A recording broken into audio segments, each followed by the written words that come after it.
ये तो बेहयाई और थिथराई की पराकाष्ठा है। कोई भी संस्था हम जानते हैं, यूनिवर्सिटी है, डिग्री कॉलेज भी है, इंटर कॉलेज भी है, उसके कुछ मापक होते हैं। इतने साइज के इतने कमरे होने चाहिए, इसके ऑफिस होना चाहिए। और जब वो कमरे बन जाते हैं, होता है तो अपना जाकर के उसका मापन करता है और तो फिर उसको मान्यता दी जाती है। अगर उस मापन के अनुसार नहीं है कमरे, वो ऐसा नहीं है, तो उनकी मान्यता नहीं दी जाती है। तो यूनिवर्सिटी के अंदर भी इसी तरीके से उसका भी कुछ मापन होता है, कुछ मापक होता है। और सबसे बड़ी चीज तो यह है कि इसको गिराने का, बुलडोज करने का ऑर्डर वो संस्था दे रही है जो भी जुमे 4 दिन हुआ पैदा हुए उसके। जिस समय वो बिल्डिंग बना था, जिस समय भवन बना था, उस समय रामपुर विकास प्राधिकरण था ही नहीं।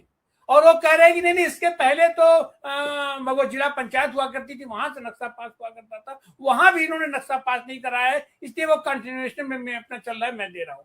तो यह तो एक तरीके से मैंने स्पष्ट सामने दिखाई पड़ रहा है कि ये इसको थेथराई कहते हैं। और किसी भी जमीन को नक्शा पास नहीं है उसको लेकर के आपको गिराने के लिए आपको अधिकार कहां से मिल जाता है, कैसे मिल जाता है?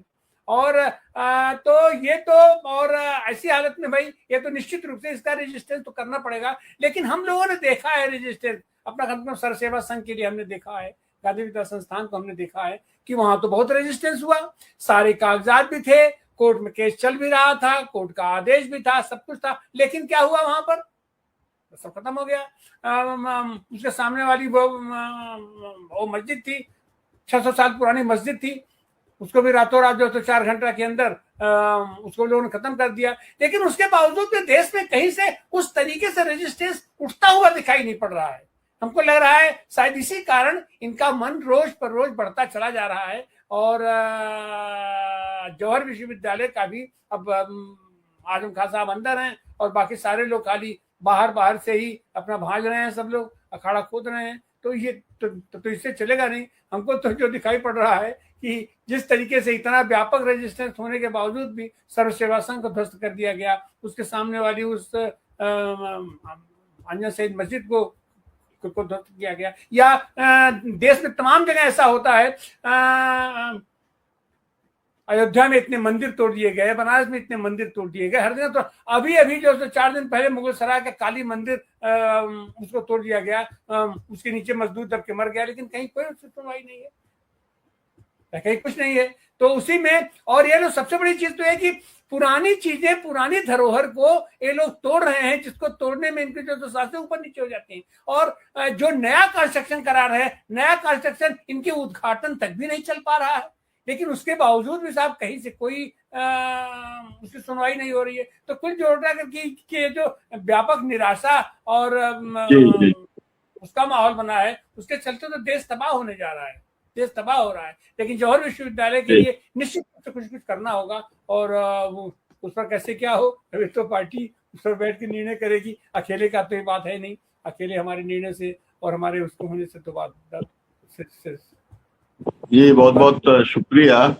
आपने कहा कि रेजिस्टेंस जो है वो किया, कुछ नहीं हुआ। ये तो हर आंदोलन के साथ में, अकेले देश में नहीं, पूरी दुनिया के अंदर होता रहा है। ये तो वैसा है कि जब हथौड़ी बार बार पड़ती रहती है, आखिरी में दीवार पे गिर जाती है, तो एक वातावरण तो बनता है। सर्व सेवा संघ के अंदर जो कुछ हुआ उसका ये असर तो था कि नरेंद्र मोदी हारते हारते बच गए। अगर वोट चोरी नहीं हुआ होता तो हार ही जाते। और उसके अंदर सर्व सेवा संघ के उस आंदोलन की एक अपनी भूमिका थी, ऐसा मैं मानता हूँ। आज जो है जेडी अग्रवाल जो है नहीं रहे। जेडी अग्रवाल ने अनशन किया था 111 दिन का, आपको मालूम है, उनकी मौत हो गई। लेकिन जो एक गंगा की सफाई का जो एक पूरा एक हवा बनाई हुई थी, वो पंचर हो चुकी है। मालूम है कि पूरा का पूरा माफिया के हाथों के अंदर ये पड़ गया। तो हर आंदोलन का एक इम्पैक्ट तो होता ही है, और इसीलिए आंदोलन किया जाता है। हर आंदोलन का नतीजा जीत के साथ नहीं निकलता, लेकिन एक रास्ता जरूर बनता है। मुझे लगता है कि कम से कम उत्तर प्रदेश के सिविल सोसाइटी के लोग भी, और शैक्षणिक संस्थाओं के लोग भी, और जो लोग इस प्रगतिशील विचार के लोग हैं, चाहे समाजवादी हों या गांधीवादी हों या सर्वोदयी हों या वामपंथी हों या जन आंदोलनों के लोग हों, वो भी इस मुद्दे के ऊपर एक इफेक्टिव दबाव बनाने के लिए वो जरूर विचार करने का काम करेंगे।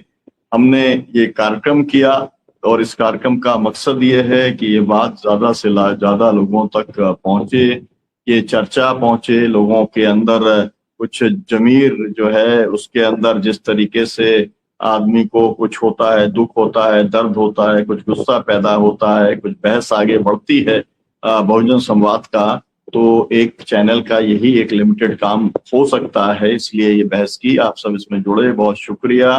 दर्शकों से अपील की वजह से शेयर करें और इस चर्चा को आगे बढ़ाने का काम करें। मजाहिर राणा साहब, आपका बहुत बहुत शुक्रिया। डॉक्टर आनंद प्रकाश तिवारी जी, जागृति जी, माननीय मोती नारायण राय साहब, हमारे साथ में जो भी सब साथी जुड़े, उनका बहुत बहुत शुक्रिया।